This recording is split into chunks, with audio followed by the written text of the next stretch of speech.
حضرت شیما تھی نا نبی پاک کی رضائی ہمشیرہ حضرت حلیمہ کی، تو ان کے سارا قبیلہ گرفتار ہو کے آیا تھا. وہ جب آئی ہیں نا نبی پاک کے پاس تو حضرت ابو ہریرہ سے کہنے لگی حضور کو جا کے بس کان میں کہہ دو کہ حلیمہ کی بیٹی آئی. حضرت ابو ہریرہ کہتے ہیں حضور اتنی تیزی سے اٹھے کہ نبی پاک کی چادر بھی منبر پہ رہ گئی. پھر حضور گھر لے گئے، فرمایا فاطمہ اور عائشہ کو بلاؤ، میری بہن آئی ہے. میرے محبوب کریم نے فرمایا تو اگر کہے گی نا تو میں تیرے لیے مدینے میں مکان بنا دوں گا، تو یہیں رہ جا. کہنے لگی نہیں محبوبہ واپس جانا. تو حضور سے کہنے لگی میرا سارا قبیلہ گرفتار ہے، اسے چھوڑ دیں.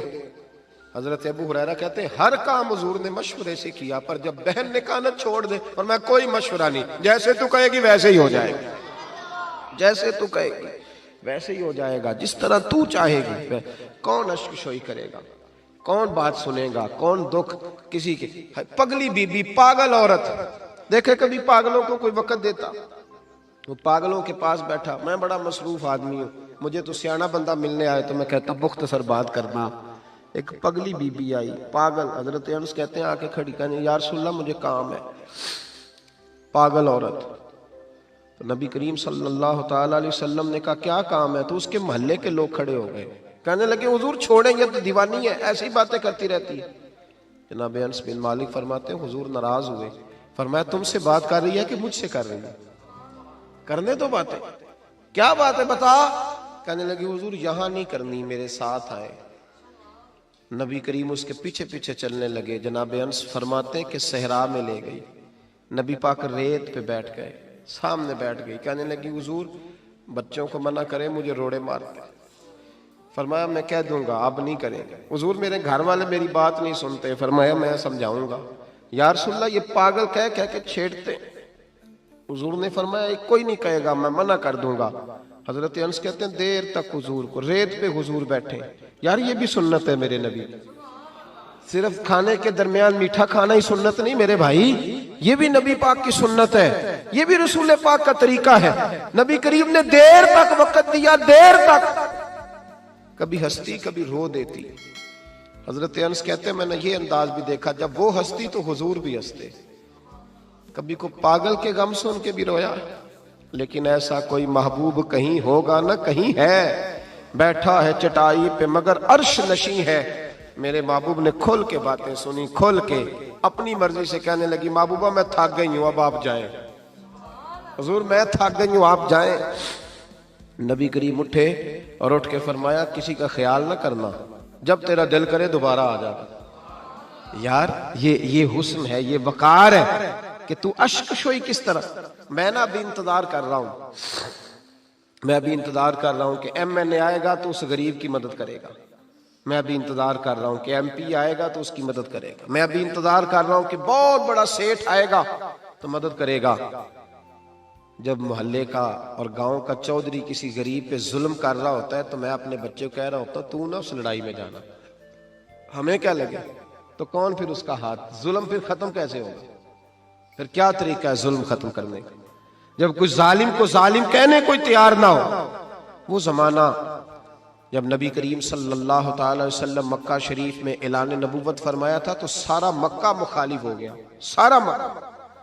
ایک وقت عروج کا ہوتا ہے، ایک وقت ایسا ہوتا ہے جب غربت ہوتی ہے، ابتدا ہوتی ہے. اسلام پر غربت کا زمانہ. قبیلہ بنو آراش کا ایک شخص مکے آیا. وہ کہتا ہے میں چھوٹا سا تاجر تھا. میری باتوں کی سمجھ تو آ رہی ہے نا آپ حضرات؟ جو نہیں بول رہے انہیں بھی آ رہی ہے. اللہ تعالیٰ آپ کو جزا دے. بس ایک دو بات اور عرض کرنی ہے آپ حضرات. حضرت طارق بن عبداللہ رضی اللہ تعالیٰ عنہ اس کے راوی ہیں، فرماتے ہیں وہ بنو آراش کا رہنے والا شخص آیا.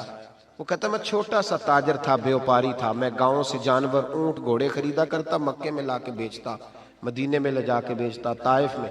میں ایک دفعہ نا بڑے سرخ رنگ کے خوبصورت 2 اونٹ مکے لایا.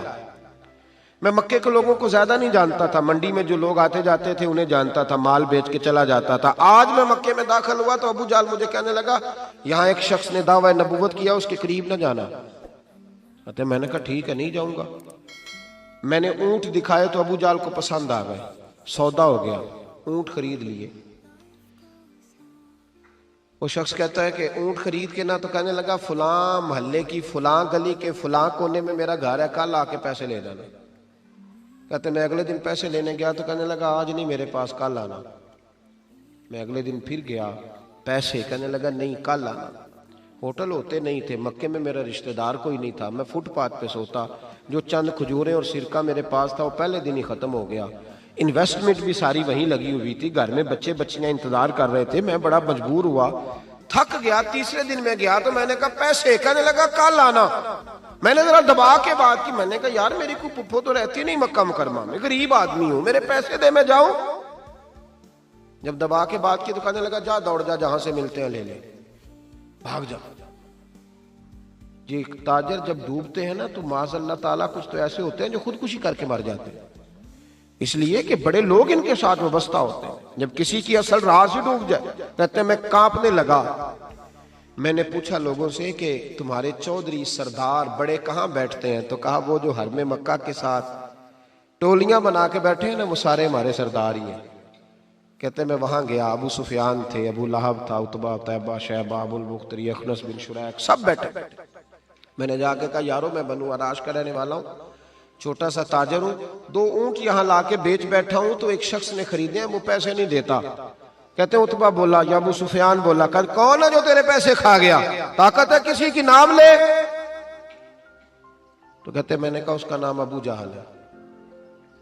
جب میں نے یہ کہا نا تو کہنے لگے اوہو وہ تو پیسے نہیں ملتے تیرے، تو بڑا گنڈا ہے، تو بہت بڑے بدماش کے پاس لگ گئے، وہ تو نہیں پیسے ملنے لگے، کبھی نہیں ملتے۔ فرماتے اب میں کانپا، اب تو میری امیدیں ٹوٹنے لگیں، اب میرے آنسو چھلکنے لگے۔ تو ایک شخص نے نا مذاق کیا، ادھر دیکھیے گا میری طرف، مذاق کیا۔ کہتے ہیں سامنے نا خانہ کعبہ کی دیوار کے ساتھ ٹیک لگا کے رسول پاک تشریف فرما تھے، نبی کریم بیٹھے ہوئے تھے، نبی کریم۔ تو ایک بندے نے معاذ اللہ ثم معاذ اللہ نقل کفر نہ باشد، اس نے نا مذاق کیا، کہنے لگا وہ جو بندہ بیٹھا ہے وہ تیرا مسئلہ حل کر سکتا ہے۔ کہتے ہیں اس نے مذاق کیا، باقی ہنسنے لگے۔ مجھے سمجھ نہ آئی کہ بھیجتے بھی ہیں اور مذاق بھی اڑاتے ہیں، لیکن ڈوبتے کو تنکے کا سہارا میں حضور علیہ السلام کے قریب پہنچا۔ نبی کریم کچھ وظیفہ پڑھ رہے تھے۔ یہ غریب آدمی نا بیچارہ وزیر سے بھی ڈرتا ہے تو پیر سے بھی ڈرتا ہے کہ کہیں طبیعت پہ کوئی چیز گرا نہ گزر جائے۔ تو کہتا ہے میں ڈرتے ڈرتے نا پیچھے بیٹھ گیا کہ فارغ ہوں گے تو میں بات کروں گا۔ فرماتے میں ابھی پیچھے بیٹھا ہی تھا، پورا بیٹھا بھی نہیں تھا کہ میرے رسول پاک نے میری طرف توجہ فرمائی، رخ میری طرف پھیرا، 2 جملے نبی پاک نے کہے تو مجھے یوں لگا جیسے پردیس میں مجھے ماں مل گئی ہو۔ 2 جملے، پہلا فقرہ حضور نے فرمایا پردیسی لگتے ہو، اور دوسرا فقرہ فرمایا پریشان لگتے ہو۔ فرماتے ہیں بات چھم چھم میرے آنسو گرے، چھم چھم۔ اور بھائی کوئی اپنا ملے تو رونے کا مزہ آتا ہے، کوئی دکھ پوچھے تو پھر بندہ آنسو گرائے نا، ہر ایک کو تو دکھ سنائے بھی نہیں جاتے۔ وہ شاعر اردو کا ہے، آپ کی سمجھ میں آ گیا تو بڑا اچھا ہے۔ اس نے کہا تھا کہ ہجوم غم میں بھی توہین ضبط غم نہ ہوئی، ہم اس احتیاط سے روئے کہ آنکھ نم نہ ہوئی۔ ہجوم غم میں بھی توہین ضبط غم نہ ہوئی، ہم اس احتیاط سے روئے کہ آنکھ نم نہ ہوئی۔ ہم روئے بھی ہیں پر ہم نے کوشش کی ہے کہ کوئی ہمارے آنسو نہ دیکھے، چھپ چھپا کے روئے۔ فرمانے لگے نبی رحمت صلی اللہ علیہ وسلم نے فرمایا پردیسی اور پریشان لگتے ہو۔ کہتے میں جب رویا نا تو کریم رسول نے کام بھی نہیں پوچھا، یہ بھی نہیں پوچھا مسئلہ کیا، مجھے تبکی دی۔ فرمایا چپ کر، روتا کیوں ہے؟ جیسے تو کہے گا ویسے ہی ہو جائے گا۔ کیا کہا بریلی کے امام نے؟ فرمانے لگے غم زدوں کو رضا مجدہ دیجئے کہ ہے، جاؤ اعلان کر دو، غم زدوں کو رضا مجدہ دیجئے کہ ہے، بے کسوں کا سہارا ہمارا۔ نبی کریم نے فرمایا فکر نہ کر، جیسے تو کہے گا ہو جائے۔ کہتے حضور پہلے مجھے گھر لائے، سرکہ کھلایا، کھجوریں دی، دودھ پلایا، میں 2-3 دنوں کا بھوکا تھا، میں نے راج کے کھایا۔ کہتے ہیں جب میں سیر ہو گیا نا میری تسلی ہو گئی۔ اب حضور نے فرمایا بتا تیرا مسئلہ کیا ہے؟ سارا علاقہ کسی اور طرف ہے، شہر کسی اور طرف ہے، پر میرے نبی حق کے ساتھ ہے۔ حالات نہیں ہے اس وقت کہ حق کے ساتھ کھڑا ہوا جائے، پر حضور حق کے ساتھ ہے۔ میرے نبی کریم سید عالم صلی اللہ تعالی علیہ وآلہ وسلم نے فرمایا، کریم رسول فرمانے لگے کیا مسئلہ ہے؟ ابو جہل پیسے نہیں دیتا۔ فرمایا اس نے کیوں نہیں دینے، دے گا پیسے، کیوں نہیں دینے پیسے؟ دیکھ کچھ لوگ نا کچھ لوگ شرافت کو بزدلی سمجھتے ہیں. وہ ایک درویش تھا تو کسی نے سخت بات کر دی تو کہنے لگا میرے ساتھ سخت بات نہ کر, اٹ سٹ تے پکھڑا کوار گندل اسی اور بھی بوٹیاں جاننے ہیں. اٹ سٹ تے پکھڑا کوار گندل تے اسی. اور اس کا ترجمہ اقبال نے بھی کیا. اقبال کہنے لگے ہو ہلکا یارا تو بریشم کی طرح نرم, پر رزم حق و باطل ہو تو فولاد ہے مومن. رزم حق و باطل ہو تو اشداء علی الکفار رحماء بینہم, کافر پہ سخت اور آپس میں رحم دل, یہ اصول ہے مومن کا. نبی کریم نے فرمایا کیوں نہیں پیسے دینے, دے گا. ان الذین قالوا ربنا اللہ ثم استقاموا تتنزل علیہم الملائکہ, جو رب کا نام لے کے ڈٹ جائے اللہ اس کی مدد کے لیے فرشتوں کا نزول فرما دیا کرتا ہے. نبی کریم علیہ السلام ساتھ چلے آہستہ آہستہ. اور بھائی کونسلر رکا بھی لکھ دے تو اس کی مہربانی. ویسے تو کونسلر کے دروازے پہ سویرے کو چلا جائے نا غریب آدمی, امیر آدمی پہ تو خیر پرچہ بھی ہو تو ایس ایچ او صاحب پوچھتے ہیں چوہدری صاحب درخواست آئی ہوتا کی کرنا ہے, تو غریب آدمی کو لے جاتے ہیں. تو وہ پھر جاتا ہے بیچارہ کونسلر صاحب کے پاس, چوہدری صاحب کے پاس. تو پھر اندر سے پیغام آتا ہے کہ چوہدری صاحب ٹوتھ پیسٹ کر رہے ہیں. پھر پیغام آتا ہے کہ بریڈ گرم ہو رہا ہے. پھر پتہ چلتا ہے کہ اب اخبار پڑھ رہے ہیں. وہ غریب باہر بیٹھا ہے. پھر باہر آ کے پوچھتے ہیں گاڑی کرا کے لائے ہو, وہاں کیسے جانا ہے؟ وارث شاہ مان کری نہ وارثاں دا, رب بے وارثا کر کے مار دائی.